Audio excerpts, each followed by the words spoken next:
Subway sandwich maker facing a crisis.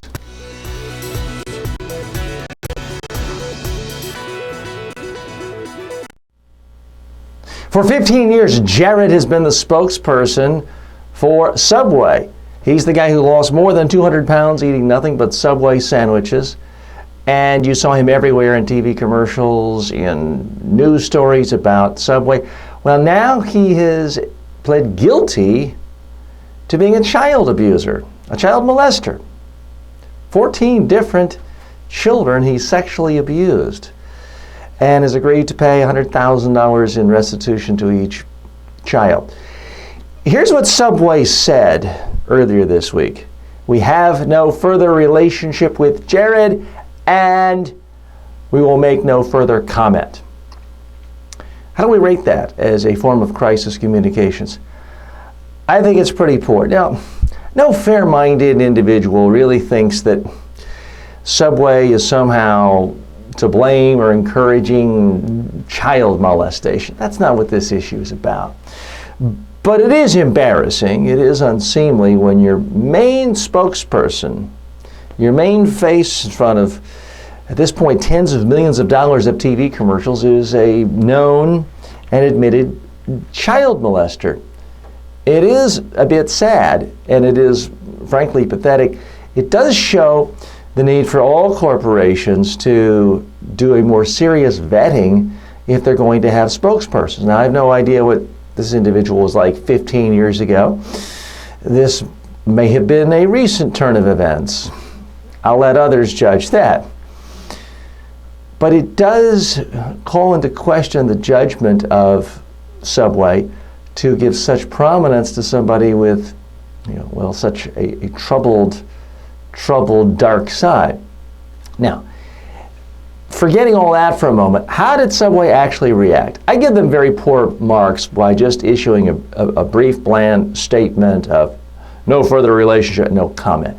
Anytime you're saying no comment, no further comment, that's generally trouble and a crisis, because what you're doing is saying things that remind people of mobsters and criminals who get caught and they say no comment. The old covering your face with a briefcase as you're being carried away, about to be handcuffed because you just murdered somebody or you just got caught in a major swindle, the no comment. So I understand that there are times when you can't comment for legal reasons, for business reasons, strategic reasons.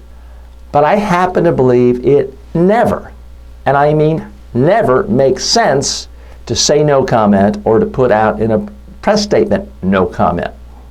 If you don't want to give further comment, just don't give further comment. You don't have to give people the opportunity to quote you in news stories saying you're not going to comment, because it just sends off the signal that you're hiding, you're guilty, you want this whole thing to go away, and you're basically telling reporters, hey, I'm trying to manipulate you.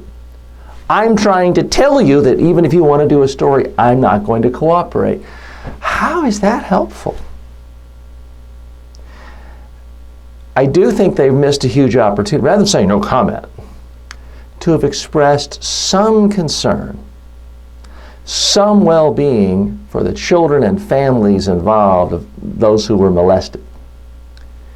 I understand there may have been legal reasons not to, but Jared has already pled guilty.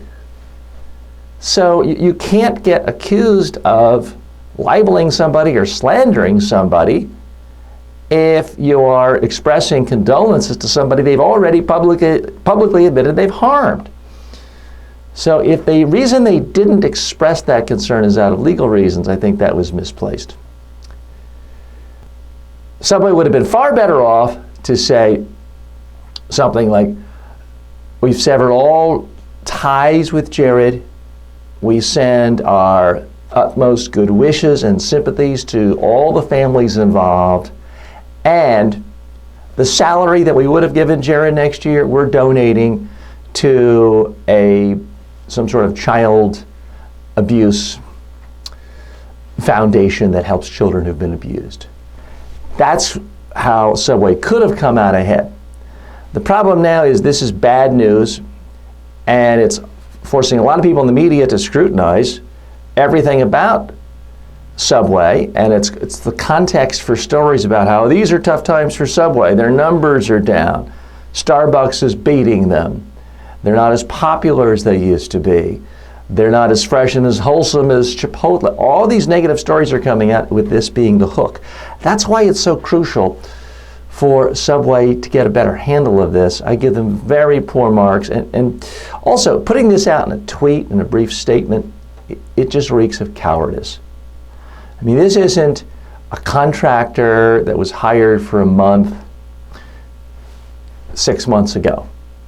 This has been their main spokesperson, the main identity of their corporation for a decade and a half. I believe their CEO should have given a public statement, a public interview on this, shown some accountability. This just seems like they're really trying to sweep it under the rug, and anytime you do that, it makes people want to pull up the rug and look at what else is hiding.